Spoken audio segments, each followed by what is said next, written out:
Hey everyone, if you want to improve photo quality, make images look sharper, brighter, and more professional, Photoroom offers several AI-powered tools that can help. In this video, I'll show you how to enhance images in Photoroom from start to finish in 2026. First, open the Photoroom app or visit the Photoroom website and sign in to your account. If you're new to the platform, create a free account and access the editor. Once you're logged in, start a new project and upload the image you want to enhance. For the best results, begin with the highest quality image available. Apply the enhancement feature and allow the AI to analyze the image. The platform may automatically improve lighting, colors, detail, and overall image quality. Once the enhancement is complete, compare the updated version with the original. Check whether the improvements look natural and match the style you're aiming for. You can also make manual adjustments if needed.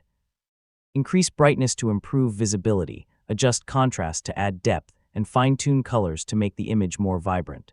And that's how to enhance images in Photoroom in 2026.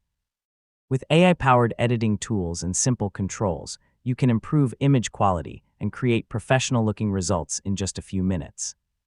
Thanks for watching, and I'll see you in the next tutorial.